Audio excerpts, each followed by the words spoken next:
तो class 12th physics electrostatic unit first जो हमारे पास है उसको हम पढ़ रहे हैं, और उसका जो पहला टॉपिक हमारे पास है वो है इलेक्ट्रोस्टैटिक चार्जेस।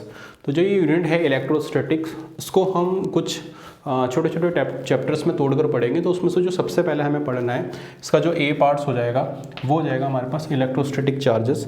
तो सबसे पहले आओ इसी के बारे में बात करते हैं। देखो, जो आपका जो टर्म है इलेक्ट्रोस्टैटिक, सबसे पहले बात करते हैं इलेक्ट्रो के बारे में। ठीक है, इलेक्ट्रो हो जाएगा study of charge, study of charge, यानी इलेक्ट्रो का क्या मतलब हो जाएगा, स्टडी ऑफ चार्ज, और स्टैटिक जो हो जाएगा वो हो जाएगा रेस्ट। यानी इलेक्ट्रोस्टैटिक में हम क्या पढ़ेंगे, स्टडी ऑफ चार्ज। ठीक है, स्टडी करेंगे चार्ज की, और कब करेंगे, जब चार्ज आपके पास क्या होगा, रेस्ट में होगा। तो इलेक्ट्रोस्टैटिक का मतलब हो जाएगा study of charge at rest. यहाँ पर एक बात हमें ध्यान रखनी है कि हम चार्ज को यहाँ पर मूविंग कंसिडर नहीं करेंगे, चार्ज को केवल और केवल हमें रेस्ट में पढ़ना है जब हम इलेक्ट्रोस्टैटिक की बात कर रहे होंगे। क्योंकि जब हम चार्ज को मूविंग मान के पढ़ेंगे तो हमारे पास चार्ज हो जाएगा, मूव करने के बाद करंट में कन्वर्ट हो जाएगा, और उसके लिए हमारे पास अगली आने वाली फर्दर यूनिट्स हैं। तो बिल्कुल ध्यान से आप इसको समझेंगे कि इलेक्ट्रोस्टैटिक में जो आपके पास इलेक्ट्रोस्टैटिक हो जाएगा वो हो जाएगा study of charge at rest. अब यहाँ पर एक टर्म आपके पास आया चार्ज। ये चार्ज क्या है, इस चार्ज को समझने की कोशिश करते हैं। ठीक है, तो चार्ज क्या हो जाएगा, it is energy possessed by body by virtue of which it will show attraction और रिपल्शन। थ्योरी आपको समझ नहीं आएगी, चलो उसको समझने की कोशिश करते हैं। ठीक है, सपोज हमारे पास ये एक बॉडी है और एक बॉडी ये हमारे पास है। ठीक है, इस बॉडी को हम नाम देते हैं, ये है बॉडी ए और ये है हमारे पास बॉडी बी। सपोज बॉडी ए के पास हमारे पास इलेक्ट्रॉन है 6 और इसके पास प्रोटॉन्स हैं 6। आपको पता है, इसको थोड़ा सा समझ लेते हैं कि सपोज आपके पास ये जो बॉडी है और इस बॉडी के बाहर जो है वो इलेक्ट्रॉन्स मूव करते हैं, और इसके अंदर क्या होता है, न्यूक्लियस होता है। ठीक है, केमिस्ट्री में आपने पढ़ा होगा। और इस न्यूक्लियस के अंदर हमारे पास प्रोटॉन्स होते हैं जिसके ऊपर पॉजिटिव चार्ज होता है, और साथ ही साथ न्यूट्रॉन्स होते हैं जो न्यूट्रल होते हैं। ठीक है, और इलेक्ट्रॉन्स का जो चार्ज होता है वो नेगेटिव, वो सब आपने केमिस्ट्री में पढ़ा होगा। तो इसके जो न्यूक्लियस होता है, इस न्यूक्लियस के अंदर प्रोटॉन्स और न्यूट्रॉन्स पाए जाते हैं।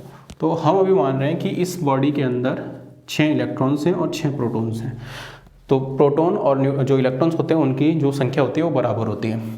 सपोज ये वाली दूसरी बॉडी है, इस बॉडी के पास हैं 8 इलेक्ट्रॉन्स और 8 ही इसके पास क्या है, प्रोटॉन्स हैं।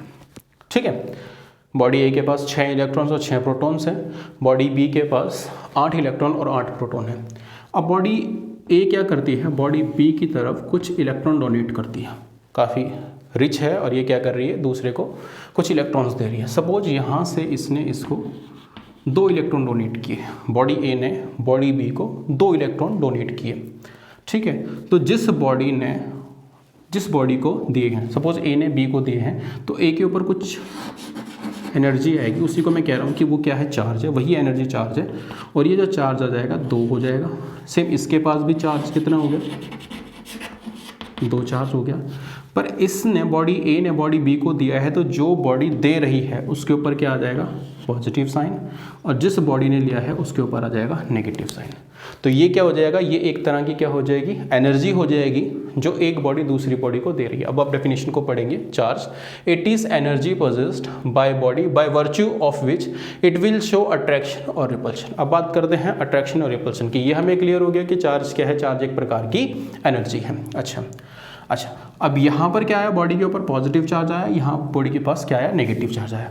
अब इन दोनों बॉडी को समझने की कोशिश करते हैं। सपोज हमारे पास जो पहली बॉडी है वो है पॉजिटिव, और दूसरी बॉडी जो है वो क्या है, वो भी पॉजिटिव है।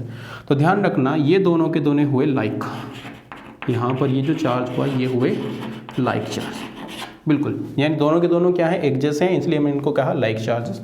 और लाइक चार्जेस के बारे में आप याद रखेंगे कि लाइक चार्ज क्या करते हैं, एक दूसरे को रिपेल करते हैं, ये एक दूसरे को दूर भगाते हैं। जैसा कि आपने मैग्नेट में पढ़ा होगा कि मैग्नेट क्या करती है, अगर मान लीजिए नॉर्थ पोल, जो नॉर्थ पोल को क्या करेगा, रिपेल करेगा एज इट इज़, उसका जो साउथ पोल होगा, साउथ पोल को क्या करता है, रिपेल करता है। आपने मैग्नेट में क्लास 10 में पढ़ा होगा।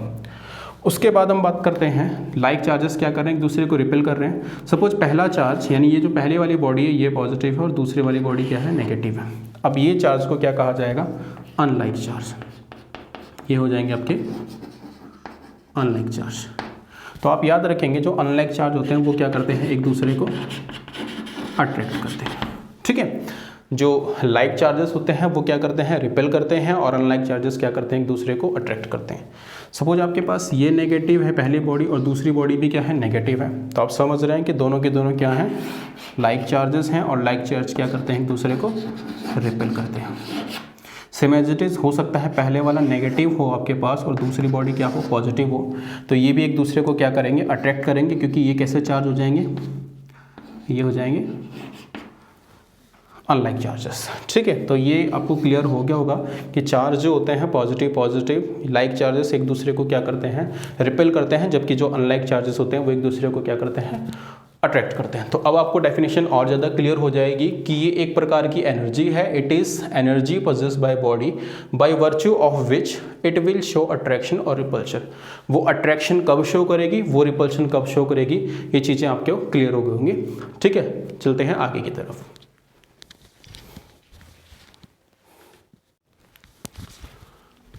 जो चार्ज को हम समझ रहे हैं, चलो इसको एक एक्सपेरिमेंट के थ्रू समझते हैं। ये आपके पास कोई रोड है और इस रोड को मैं कह रहा हूँ कि ये है ग्लास रोड, ठीक है। अभी मैंने आपको चार्ज के बारे में बताया था कि चार्ज जो होता है वो पॉजिटिव और नेगेटिव भी हो सकता है, कुछ भी हो सकता है। तो ये ग्लास रोड है और ग्लास रोड के ऊपर जो चार्ज होता है वो होता है पॉजिटिव चार्ज। तो मैंने क्या किया, इस पहले वाली रोड को पॉजिटिव चार्ज दे दिया। ये दूसरे वाली रोड सपोज ये भी क्या है, ग्लास रोड है, तो इसके ऊपर भी क्या आ जाएगा, नेगेटिव पॉजिटिव चार्ज आ जाएगा।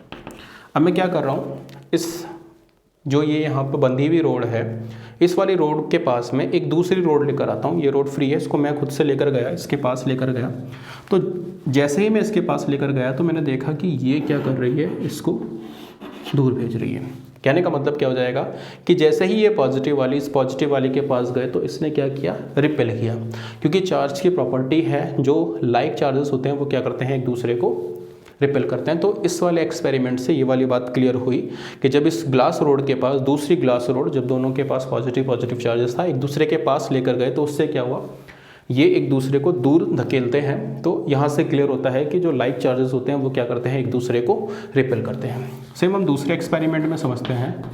इसमें मैंने क्या किया, वही ग्लास रोड लिया, ये ग्लास रोड है आपकी और इसके ऊपर क्या है, पॉजिटिव चार्ज है, ठीक है। इस बार मैंने इस पॉजिटिव रोड की जगह पर पहले पॉजिटिव रोड यूज़ किया था, इस बार मैं एक नेगेटिव रोड यहाँ यूज़ कर रहा हूँ। तो नेगेटिव में सपोज मैं इबोनाइट की जो रोड है उसका यूज़ कर रहा हूँ। इबोनाइट जो होगा वो आपका नेगेटिव चार्ज रखेगा, ठीक है। अब हुआ क्या, आप खुद से ही समझ सकते हैं कि जैसे ही इसको इसके पास लेकर जाया गया तो इसने क्या किया, ये एक दूसरे की तरफ खींचे चले गया, है ना। जैसे लड़का और लड़की एक दूसरे के पास खींचे चले आते हैं ना, यहाँ पर दोनों के दोनों सेम कैरेक्टर के थे, दोनों लड़के थे या फिर दोनों लड़कियाँ थी, एक दूसरे से दूर भागी। बट यहाँ पर क्या हुआ, दोनों के दोनों एक दूसरे के पास खींचे आए, ठीक है। तो यहाँ से ये क्लियर हुआ कि जो अनलाइक चार्जेस होते हैं वो क्या करते हैं, एक दूसरे को अट्रैक्ट करते हैं, ठीक है। इस एक्सपेरिमेंट को आपने समझा, इसके बाद चलते हैं आगे की तरफ।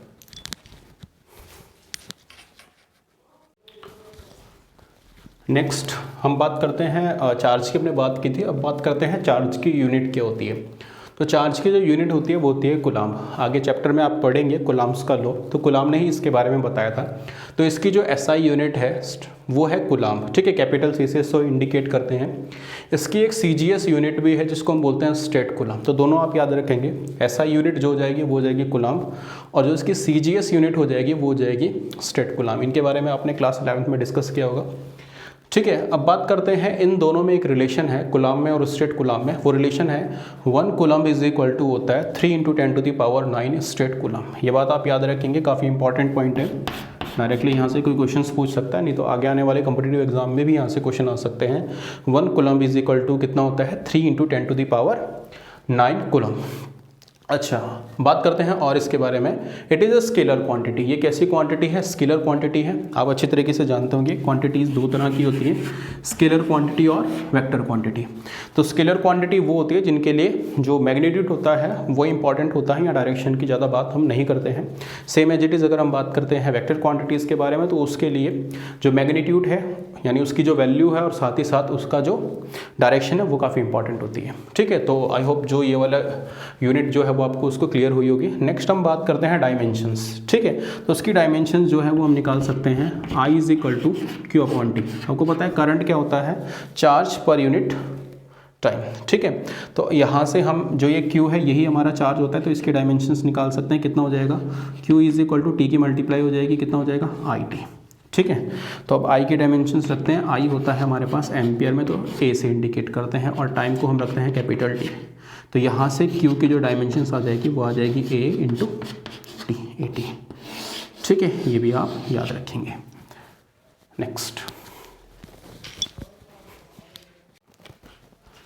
नेक्स्ट हम बात करते हैं एप्लीकेशंस, यानी चार्ज जो हमने पढ़ा उसकी एप्लीकेशंस क्या क्या है, कहाँ कहाँ यूज़ होता है।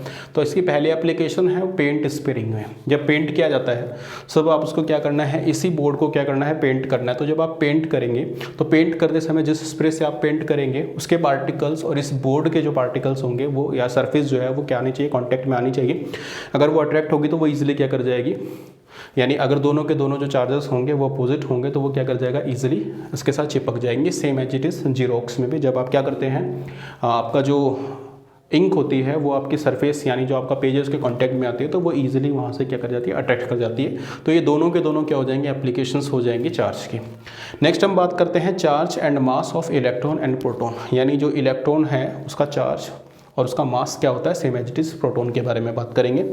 तो चार्ज ऑफ इलेक्ट्रॉन जो होता है वो होता है -1.6 इंटू 10⁻⁻19 कूलम। आप याद रखेंगे कूलम मैंने बताया था ये यूनिट है चार्ज की।